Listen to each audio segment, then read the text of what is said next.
Captain Jim McPherson, I replied, and a happy Christmas to you too. I'm a school teacher from Dorset in the west of England. See here, when Hans Wolf introduced himself as Hans Wolf, now our captain Jim McPherson also replied, I'm Jim McPherson, and he wished Hans Wolf happy Christmas. And Jim McPherson told that he was a school teacher from Dorset in the west of England. Before coming to the army, Jim McPherson was a school teacher, and Hans Wolf was a cello player, right? Ah, Dorset, he smiled. I know this place. I know it very well. We shared my rum ration and his excellent sausage. And we talked, Connie, how we talked.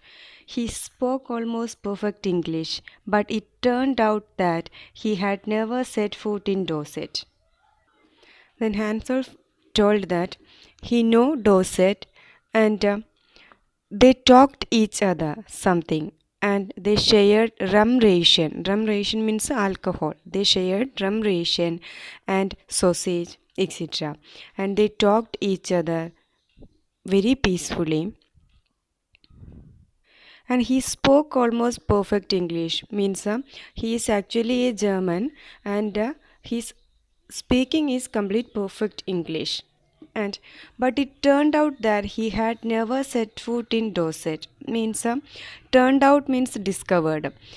It is sure that he never came in Dorset, but never even been to England.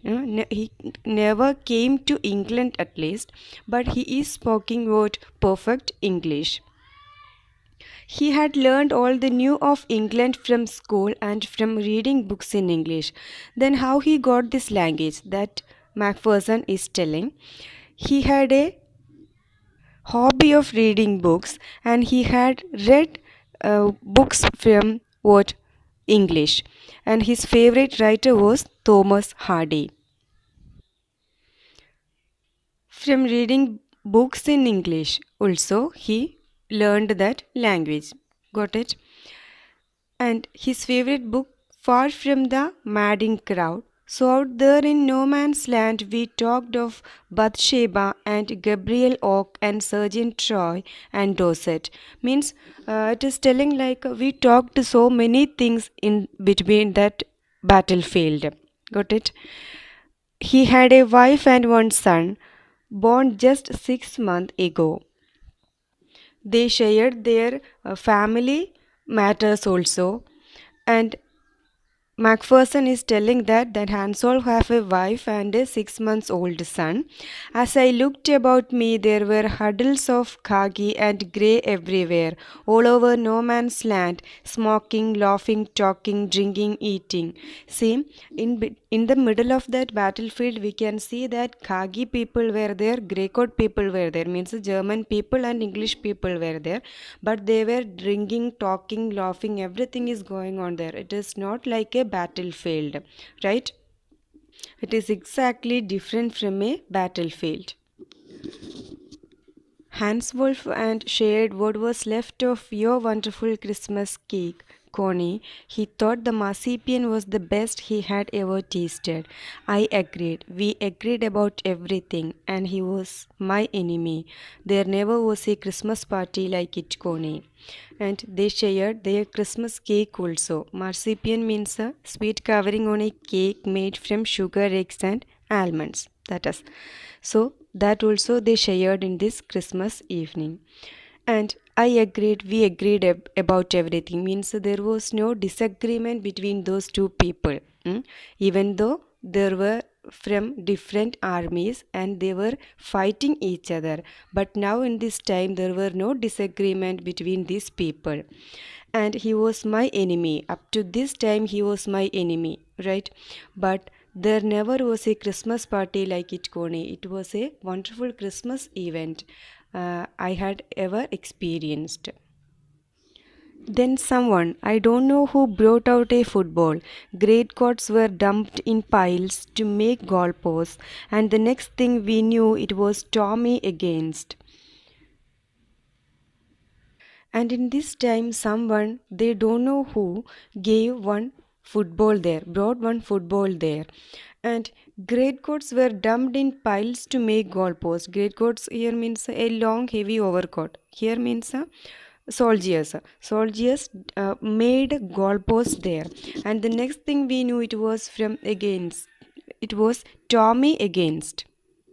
So when we looked into the warfield, what is going on there? These two people, Tommys and Fritz, were going to play football in the battlefield.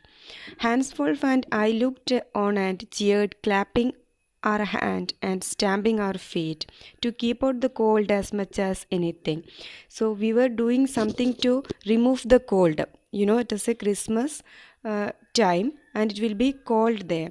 They were doing stamping their feet and keeping out the clapping their hand also to keep out the cold. And there was a moment when I noticed out breaths mingling in the air between us. He saw it too and smiled. Jim McPherson. He said, after a while, I think this is how we should resolve this war. A football match? No one dies in a football match. No children are orphaned. No wives become widows. See, there was a moment when I noticed our breaths mingling in the air between us. Means we became thick friends in between that time. That shows he saw it too and smiled. Jim McPherson, he said, after a while, I think this is how we should resolve the war. And he told me that, see, we can settle down. We can settle down this war. A football match? No one dies in a football match. No children are orphaned. No wives become widows. Nobody became harmed because of a football, right? Then how can we settle down a war with a football match? That Jim McPherson is thinking now. I would prefer cricket, I told him. Then we Tommies could be sure of winning, probably. We laughed at that and together we watched the game. So Jim McPherson told that I prefer cricket because we Tommies, English people, will surely win if we do cricket in this battlefield. And they laughed by telling this. And they together, the leaders, Hans Wolf and Jim McPherson together, watched that game.